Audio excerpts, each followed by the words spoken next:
डॉक्टरों के बहुत सारे संगठन समाज में हैं, उसके बावजूद भी इंपा की क्या ज़रूरत है? बहुत सारे डॉक्टरों के अलग अलग ऑर्गेनाइजेशंस है, अलग अलग पैथी के ऑर्गेनाइजेशंस है, उसके बाद में भी इंपा की ज़रूरत क्या है और समाज को इंपा क्यों चाहिए? What is the relevancy of IMPA? IMPA की प्रासंगिकता क्या है? साथियों, समाज के अंदर का जो क्रीम है, जो क्रीमिलियर है हमारे समाज का, ऐसे माना जाता है कि डॉक्टर जो है वो समाज का पहले दर्जा का ब्रेन है। हम ये मानते हैं कि साथियों, जिस आंदोलन का नेतृत्व क्लास 3 या क्लास 4 के लोग करते हैं, वो आंदोलन समाज में ज़्यादा पॉपुलर नहीं होता, ना ही वो आंदोलन समाज की रफ्तार पकड़ सकता है, ना ही उसकी गति बढ़ा सकता है। आंदोलन तभी आगे जाएगा जब उस आंदोलन का नेतृत्व समाज का पहले दर्जे का ब्रेन होगा, first rate brain of society होगा। बाबा साहब अम्बेडकर जाने के बाद में हमारे आंदोलन में जो सबसे बड़ी कमी और खामी ये रही कि उस आंदोलन में जो ब्रेन लगाया गया या जो हमारे आंदोलन की परिस्थितियां हम लोग देखते हैं, तो ज़्यादातर इस आंदोलन को ड्रॉप आउट लोगों ने चलाने की कोशिश की। तो ड्रॉप आउट लोगों को, जिनको आंदोलन की मिशन की कोई समझ नहीं है, वो लोग अगर आंदोलन चलाएंगे तो क्या होगा? वो ज़्यादा से ज़्यादा जयंती और पुण्यतिथि के आगे नहीं जा पाएगा। तो महापुरुषों के नाम पर समाज को इकट्ठा किया जाता है, 14 अप्रैल हो, 6 दिसंबर हो, 19 फरवरी हो, या जिस महापुरुष को वो फॉलो करते, ज्योतिराव फुले हो, शिवाजी महाराज हो, शव महाराज हो, उनका जन्मदिन और उनकी जीवन के कुछ घटनाएं, इसके अलावा हमारा आंदोलन आगे नहीं जा पाता। जयंती मनाना या जय जयकार करना, उसके लिए कोई ज़्यादा बुद्धि की ज़रूरत नहीं है। अनपढ़ आदमी भी महापुरुषों का जय जयकार कर सकता है, अनपढ़ आदमी भी महापुरुषों के पुतले के सामने जाकर सर खड़ा कर सकता है, सर झुका सकता है। दूसरा, हमने ये देखा कि जो लोग पढ़े लिखे लोग हैं, वो भी उसी तरीके से आंदोलन करते हैं, अपने महापुरुषों के प्रति अपना आदर व्यक्त करते हैं। वो कैसे करते हैं? तो उन्होंने भी वही तरीका अपनाया है कि जयंती मनाना, महापुरुषों के नाम पर कुछ चीजें करना। और एक तरीका हम लोगों को यह देखने को आया कि जिनके पास पढ़ाई लिखाई के कारण ज्यादा रिसोर्सेस आए, उन्होंने उस आंदोलन को चैरिटी और वेलफेयर के काम में कन्वर्ट कर दिया। तो जब भी हम लोग किसी अधिकारी को या किसी पढ़े लिखे बुद्धिजीवी को मिलने के लिए जाते हैं, तो वो हमको चैरिटी और वेलफेयर का ही कार्यक्रम बना कर दिखाते कि मैं अपने आंदोलन को अपने समाज के पैसे कैसे करता हूँ। मैं 10 लड़कों का एजुकेशन करता हूँ, 10 लड़कों का किताबों का स्कूल का खर्चा मैं करता हूँ, मैं अनाथ आश्रम में जाकर अपना जन्मदिन मनाता हूँ, सीक्रेटली डोनेशन देता हूँ। मैं किसी को नहीं बताता हूँ मैं क्या कर रहा हूँ। हमको बता रहे मगर क्या कहते, किसी को नहीं बताता मैं क्या कर रहा, मगर अपना तरीका मैं जारी रखता। तो क्या चैरिटी और वेलफेयर से ये काम चलेगा?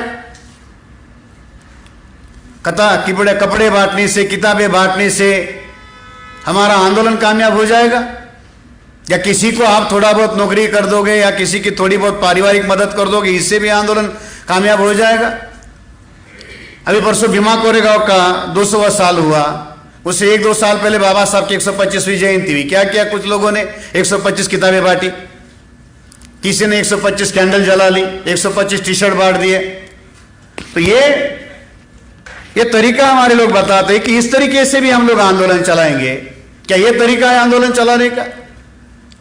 अगर हम लोग ये कहें कि इसके आधार पर आंदोलन बढ़ेगा, तो बाबा साहब अम्बेडकर के जीवन में इस तरीके से तो कोई घटनाएं हमको दिखाई नहीं देती कि उन्होंने इसके आधार पर कोई आंदोलन चलाया। एक प्रोफेसर को हम लोग मिले थे, उसने कहा मैं भी समाज का काम करता हूं। मैंने कहा क्या करते हो? तो जब हमारे स्टूडेंट्स एडमिशन के लिए आते तो उनको जेरॉक्स अटेस्ट करने के लिए दूसरे लोगों के पास जाना पड़ता है, तो मैं हमारे स्टूडेंट्स के जेरॉक्स अटेस्ट करके दे देता। ये भी मैं समाज के लिए काम करता हूं। है हमारे लोगों में बहुत तरीके से दानत है अपने अपने समाज को मदद करनी। क्या करता हूं? तो मैं उनके जेरॉक्स जो होते हैं, वो ऊंचे जाति के लोग उनको परेशान करते, तो मैं भी उनको अपनी फोटो स्टेट जो है वो अटेस्टेड करके दे देता। तो बड़ी लंबी भीड़ रहती मेरे इधर। ये भी तरीका लोगों का। तो साथियों, जो साधारण लोग काम कर रहे हैं, वही लोग अगर बुद्धिजीवी भी करे, तो दोनों में अंतर नहीं माना जा सकता। दोनों के सोच में अंतर होना चाहिए। नेतृत्व करने वाला जो वर्ग हमारे समाज के अंदर पैदा हुआ, वो अपने आप पैदा नहीं हुआ, उसको बनाया गया। मगर जिसकी उम्मीद उस क्लास की तरफ से की जा रही है, वो नहीं हो रहा। इंपा की प्रासंगिकता यह है कि हमारे समाज के हजारों डॉक्टर हैं, हमारे समाज के हजारों इंजीनियर हैं, हमारे समाज के हजारों वकील है, हजारों अधिकारी है, मगर जिस मकसद के लिए उनका निर्माण किया गया उस मकसद की जानकारी जिनको है वो आज इस आंदोलन के साथ जुड़े हुए। बाबा साहब अम्बेडकर के आंदोलन का लक्ष्य समाज के अंदर बड़े लोग पैदा करना या समाज के अंदर अधिकारी पैदा करना इतना नहीं था। ध्यान रख लीजिए, अधिकार बाद में नहीं आए, अधिकार पहले आए और अधिकार आने के बाद अधिकारी पैदा हुए। आज हमारे समाज के अंदर अधिकारियों की भीड़ है मगर अधिकार खत्म हो रहे हैं। अधिकारियों की संख्या बढ़ रही है मगर उसी अनुपात में समाज के जो अधिकार है वो खत्म किए जा रहे हैं। तो हमारे आंदोलन का लक्ष्य अपने समाज को अधिकार देना था। क्या उस अधिकारों के बदले जो एक नई पीढ़ी हमारे समाज के अंदर पैदा हुई, क्या उसको इस बात का एहसास है? अगर एहसास होता तो उस बात को लेकर वो आगे चलाते, मिशन को बढ़ाते।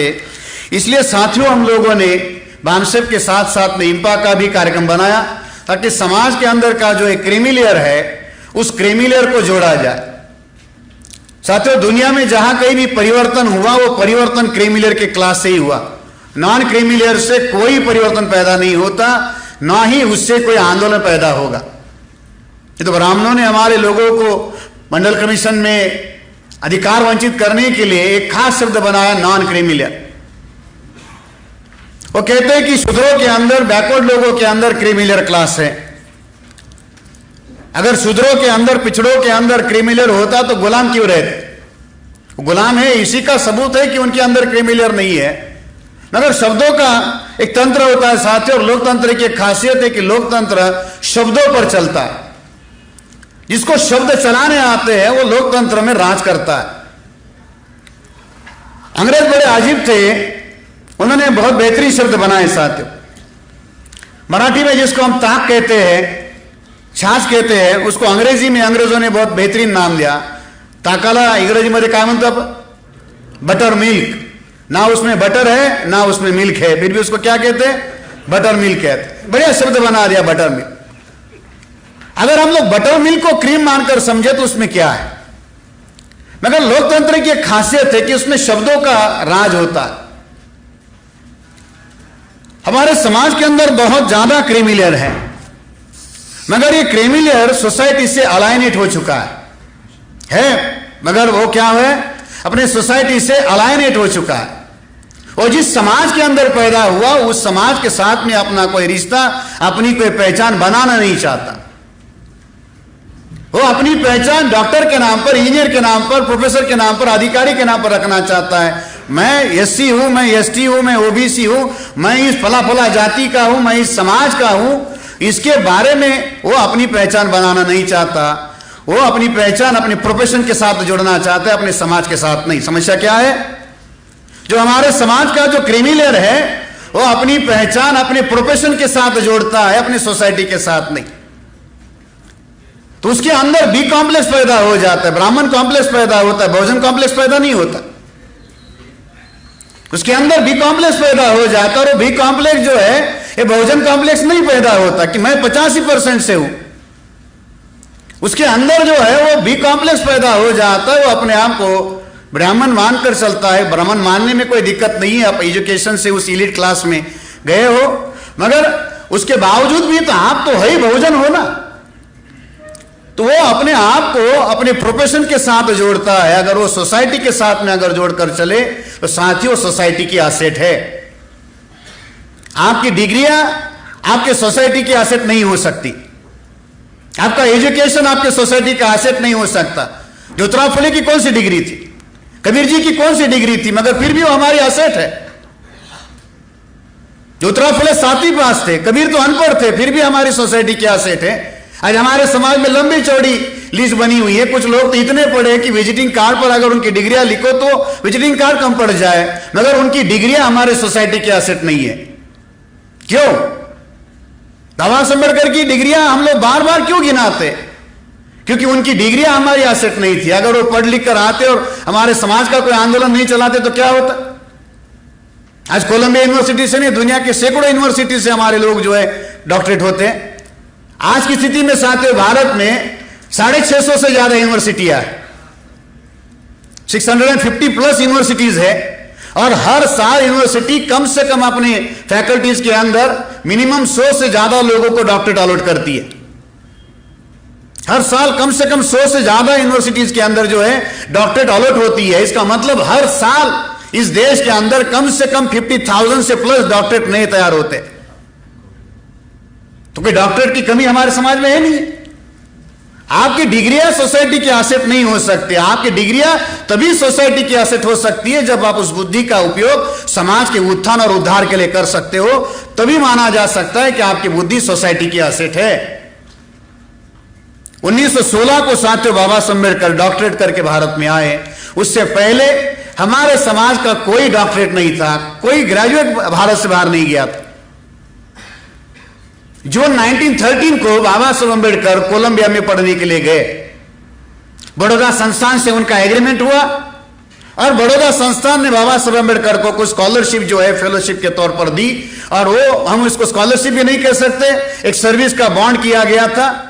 उससे 5 साल पहले 1908 में साथियों बड़ौदा संस्थान ने बाबा साहब अम्बेडकर को पहला स्कॉलरशिप दिया 1908 में।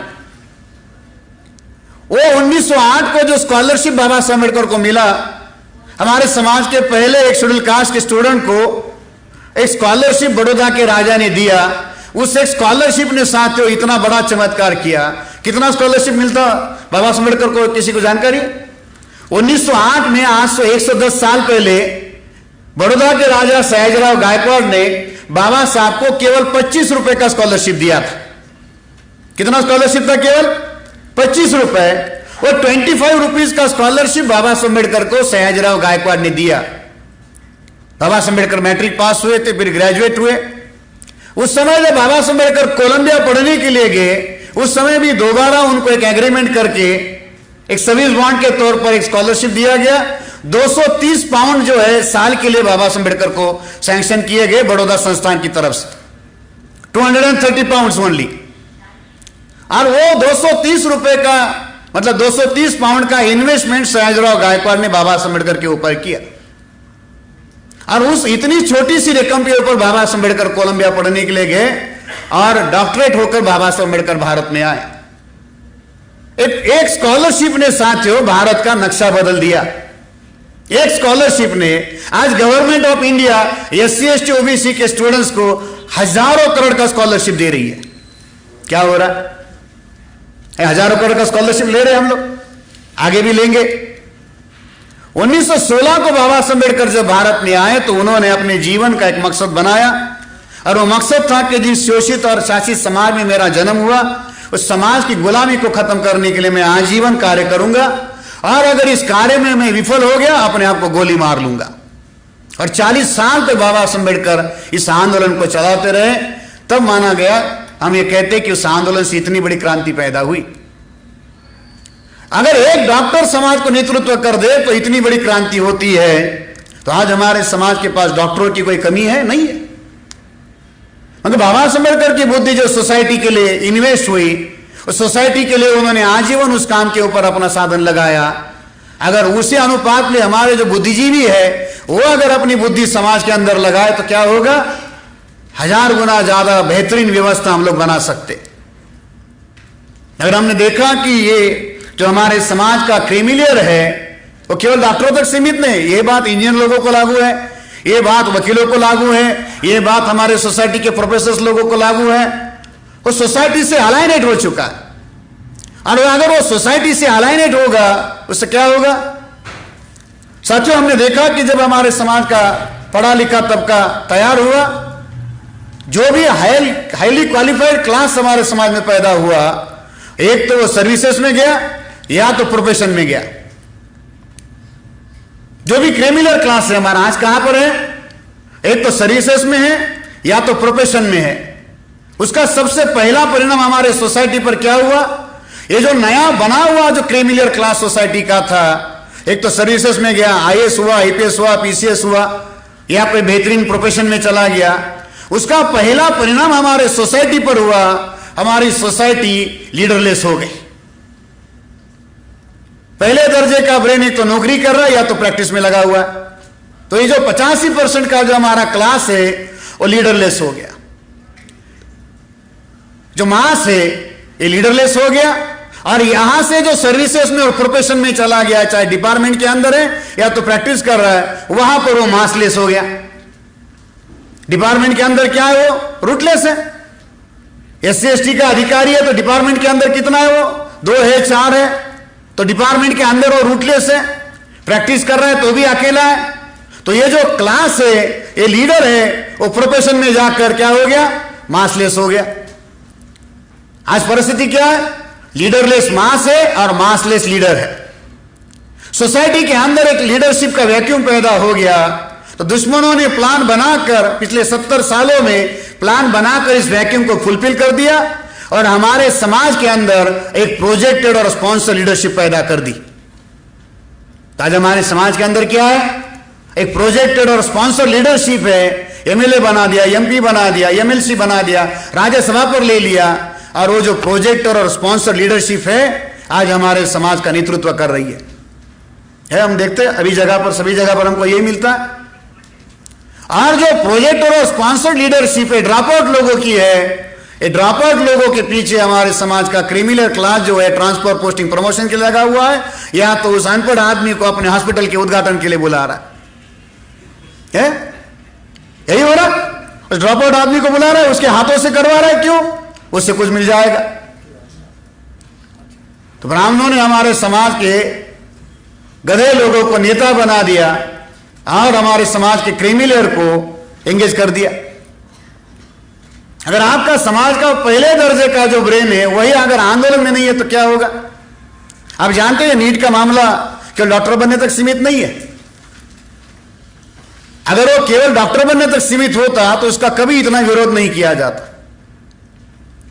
साथियों, भारत में प्रोफेशनल एजुकेशन में सबसे बेहतरीन एजुकेशन माना जाता है मेडिकल का, और दूसरे नंबर पर है इंजीनियरिंग का, जिसमें IITs आते हैं। लगभग भारत में साथियों 65,000 के करीब मेडिकल कॉलेज की सीटें हैं और 40,000 के करीब IIT की सीटें हैं। तो कुल मिला के आंकड़ा लगभग 1 लाख के करीब का। अब ये 1 लाख सीटें हर साल जो है सेंटर में, स्टेट में रिक्रूट होती है। अब मानकर चल लीजिए कि इसमें 50% रिजर्वेशन है। SC/ST BC माइनॉरिटी का पूरा पकड़कर चले तो 50% है। मान लीजिए कि इस 1 लाख में अगर 50% आप निकालते हो तो हर साल SC/ST BC के कम से कम 50,000 मेडिकल ग्रेजुएट और IITs के ग्रेजुएट तैयार होते। आप इसको IIT का या मेडिकल का ग्रेजुएट मानते हैं, मगर मैं इसको मानता हूं कि यह हमारे समाज का पहले दर्जे का लीडरशिप तैयार हो रहा है। अगर ये 50,000 नए लोग तैयार होते हैं, इसमें से 1% भी अगर हम लोग निकाल ले तो साथियों 500 लोग होते हैं। भारत में लोकसभा की 543 सीटें हैं। अगर इसमें से 1% भी तैयार हो जाए और वो 1% डिग्री होने के बाद में मान लो कोई डॉक्टर हो गया और उसको अपनी प्रैक्टिस सेटल करने 10 साल लगाने पड़ते। कोई इंजीनियर है, कंपनी ज्वाइन कर लेता है या अपना कोई फर्म बनाता है, उसको भी सेटल होने के लिए कम से कम 10-15 साल लगते। अगर वो ग्रेजुएट है, अगर वो पोस्ट ग्रेजुएट है और उस आदमी ने अपने 10 साल अगर अपने प्रोफेशन में लगाने की बजाय सोसाइटी में लगा दिए तो क्या होगा। आने वाले 10 साल के अंदर हमारे पास में 500 नए मेंबर ऑफ पार्लियामेंट तैयार हो जाएंगे, जो इस संसद को या इस देश को चलाने का एक बेहतरीन हुनर उनके अंदर पैदा होगा। कांशीराम जी IAS की तैयारी कर रहे थे। अगर कांशीराम जी IAS बन गए होते क्या हो गया होता। मान लीजिए कि कांशीराम जी IAS की प्रिपरेशन कर रहे थे और कांशीराम जी अगर सिलेक्ट हो गए होते, IAS बन गए होते, क्या हो गया होता। सेक्रेटरी बनकर रिटायर्ड हो गए होते, है? चीफ सेक्रेटरी बन गए होते, रिटायर्ड हो गए होते। उसके अलावा आगे क्या ऑप्शन है। वही ब्रेन मान्यवर कांशीराम जी ने अपने समाज को संगठित करने में लगा दिया, भारत की राजनीति को अस्थिर बना दिया। एक आदमी ने अपना ब्रेन बाबा साहब अम्बेडकर के बाद में राजनीति में लगा दिया, क्या हुआ। भारत की राजनीति की जो स्थिरता उसने खत्म कर दी, अस्थिरता पैदा की और बहुजनों का एक बड़ा आंदोलन खड़ा कर दिया। अगर ये 500 हर साल नए तैयार हो रहे, 1% की बात कर रहा हूं मैं। ब्राह्मण क्यों नीट का इतना विरोध करते, क्यों आपके लड़कों को IITs में, एम्स में पढ़ने नहीं दे रहे, क्यों इसका जान की बाजी लगाकर विरोध करते। आपको जानकर हैरानी होगी, 13 अगस्त 1990 को VP सिंह के द्वारा मंडल कमीशन के इंप्लीमेंट करने के लिए गवर्नमेंट ऑर्डर निकाला गया। VP सिंह के द्वारा 13 अगस्त 1990 को 7 अगस्त को उसने डिक्लेयर कर दिया कि बैकवर्ड क्लासेस को रिजर्वेशन होगा, और 13 अगस्त को वीपी सिंह के द्वारा गवर्नमेंट मेमोरेंडम जो होता है, जीवो जो है, निकाला गया। जैसे वीपी सिंह ने 13 अगस्त को ये ऑफिस मेमोरेंडम निकाला, नेक्स्ट दिन को 14 अगस्त को सुप्रीम कोर्ट में मंडल कमीशन के विरोध में पहला केस दायर हुआ। 13 अगस्त को वीपी सिंह के द्वारा ऑर्डर निकलती है, और 14 अगस्त को नेक्स्ट डे उज्जवल सिंह नाम का एक व्यक्ति सुप्रीम कोर्ट का चला गया और उसने मंडल कमीशन के विरोध में पहला केस दायर किया 13 अगस्त के दूसरे दिन। इतने आरक्षण के विरोधी लोग सतर्क है। अब आज 25 साल हो गए मंडल कमीशन को लागू होकर, ओबीसी को खबर ही नहीं कि हमको क्या दिया गया। सुप्रीम कोर्ट ने एक 15 पैसे के पोस्ट कार्ड को केस में कन्वर्ट कर दिया।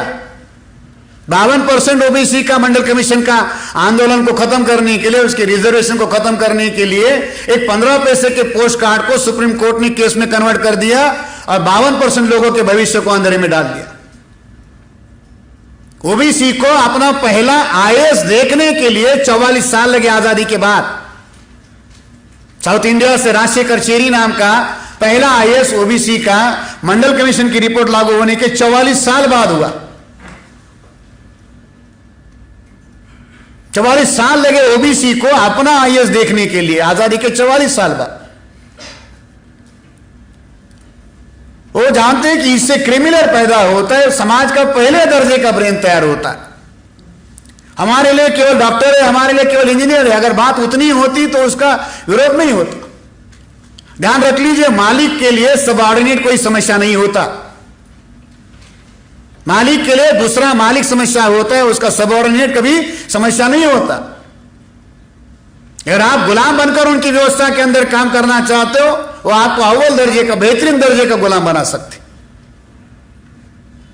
मैं जब नॉर्थ ईस्ट रीजन में बामसेप का काम करता था तो हमारे पंजाब के चंद अधिवेशन में पंजाब स्टेट का एक सेक्रेटरी आया था, आंध्र प्रदेश के ओबीसी कैडर से आईएएस था।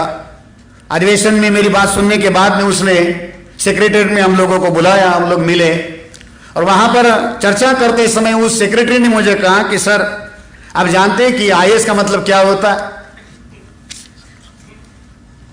मैं परेशान हो गया कि एक सेक्रेटरी मुझे पूछता है कि आईएएस का मतलब क्या है। मैंने कहा सर आप ही बताइए। तो उसने कहा सिस्टम ने हमारी हालत आईएएस बना के रखी हुई है। मैंने कहा आप तो वैसे ही आईएएस बने हो। उसने कहा आईएएस का मतलब है आई एम सॉरी।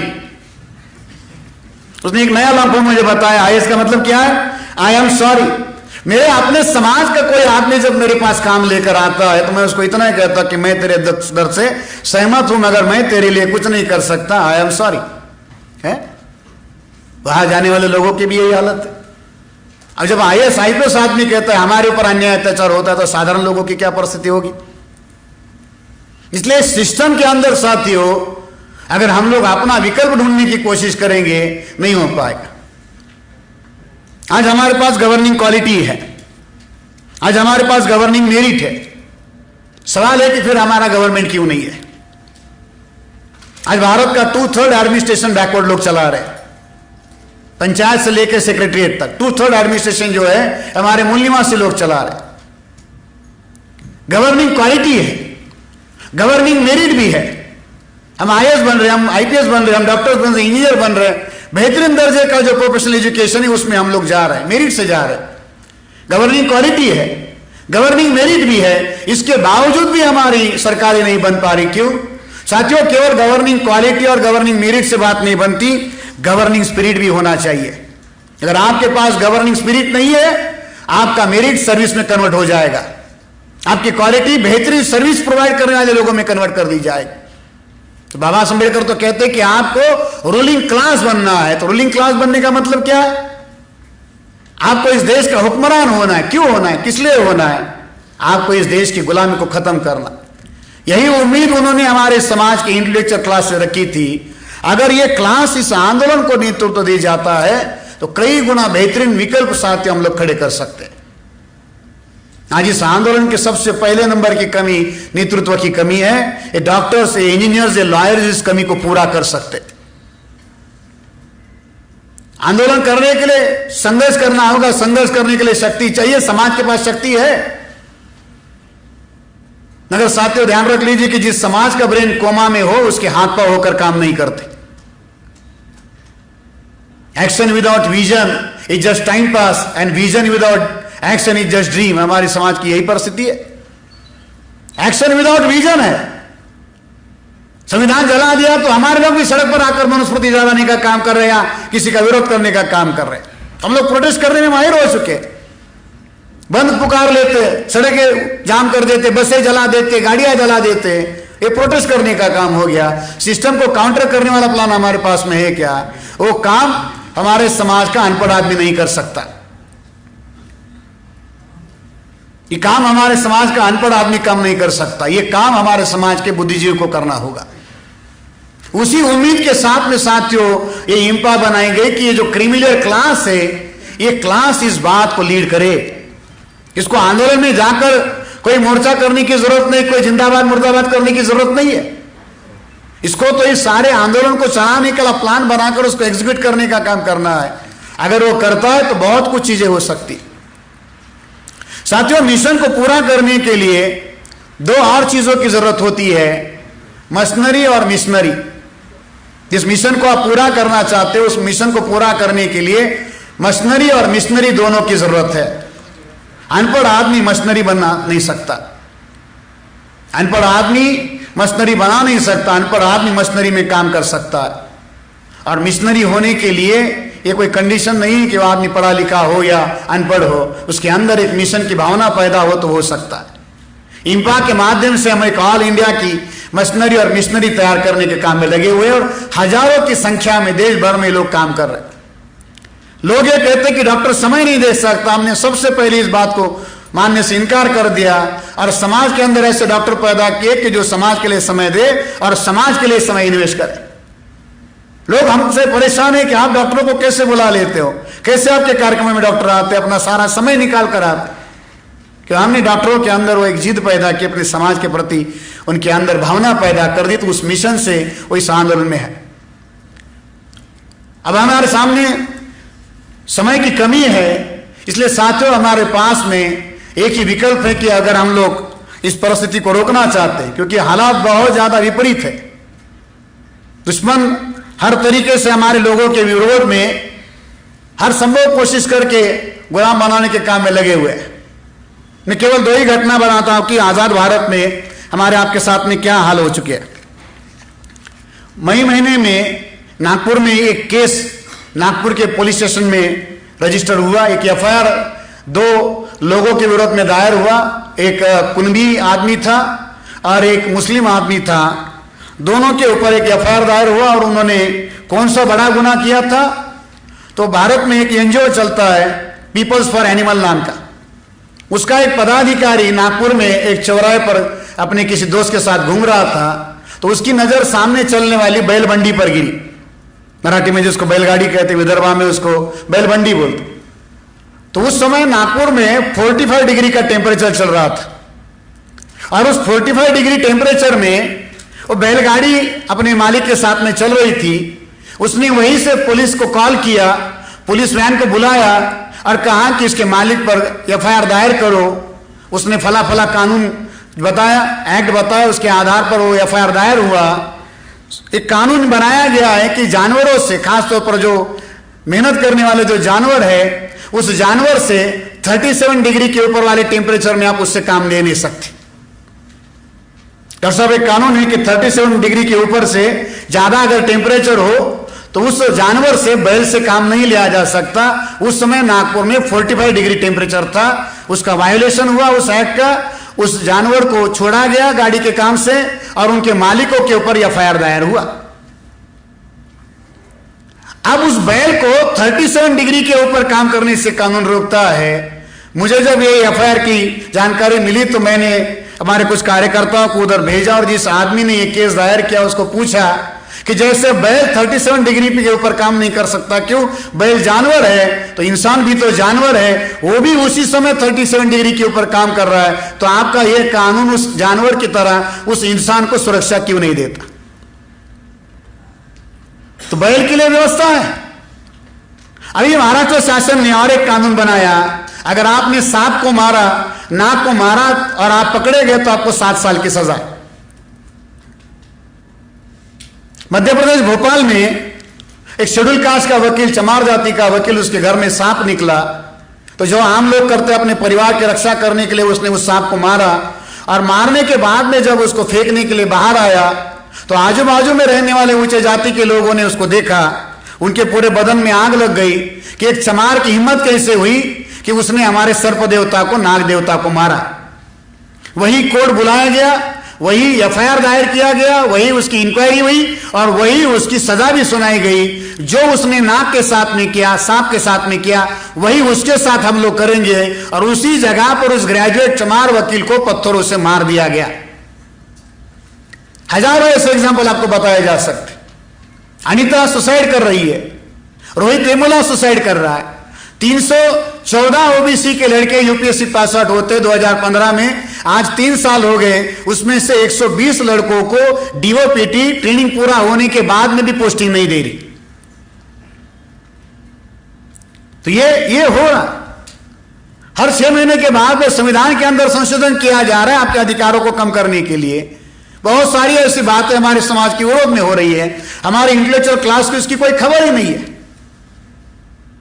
अगर वो आपके साथ में इतना दिन दहाड़े सारी चीजें हो रही है, अगर आप इसको रोकने के लिए कोशिश नहीं करते, इसका मतलब ये है कि आप आपकी सोसाइटी के प्रति कोई संवेदना, कोई संभावना नहीं रखते, या आप अपने आप को सुसाइड करने के लिए तैयार कर रहे हो।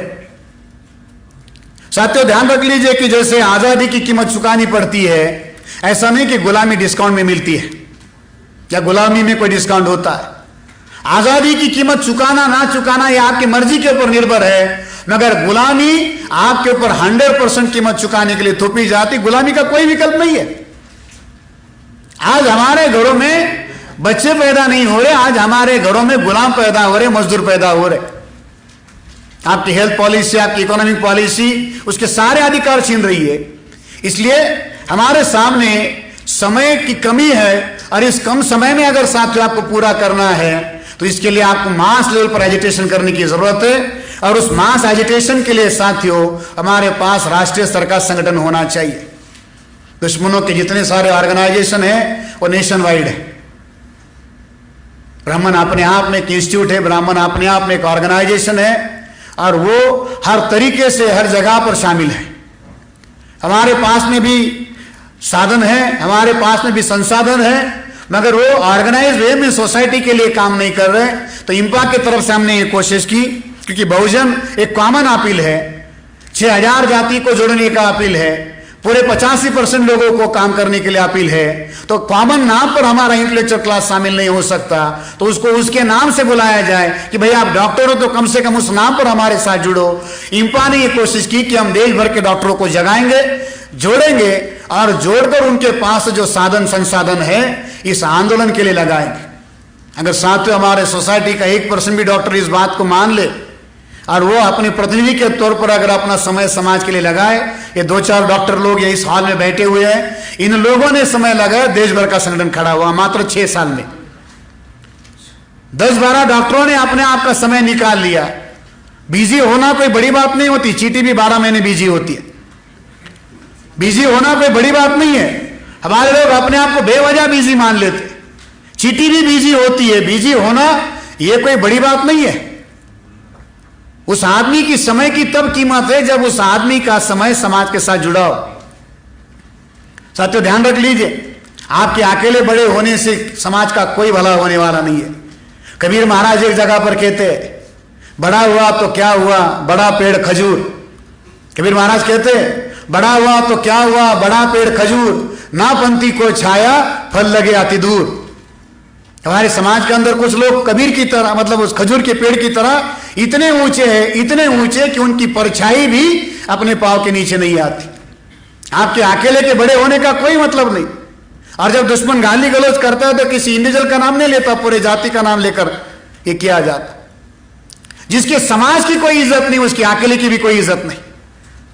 और जिसकी इज्जत है, उस समाज की इज्जत है, उसी की बहन बेटी की आबरू आज समाज में सुरक्षित है। जिसके समाज की इज्जत है, उसी की बहन बेटी की आबरू, उसी के समाज का अधिकार सुरक्षित है। आप अकेले बड़े हो जाओगे, आपके अकेले के बड़े होने से समाज बड़ा नहीं होगा। बाबा साहब अम्बेडकर एक जगह पर कहते, शाहू महाराज एक जगह पर कहते कि मुझे अपने समाज को साथ में लेकर तरक्की करने वाले लोग चाहिए। मुझे ऐसे लोग चाहिए और रेल के इंजन की तरह हो जो अपने साथ हजारों लोगों को लेकर दौड़े। इंपा और रेल के इंजन तैयार करने की फैक्ट्री है।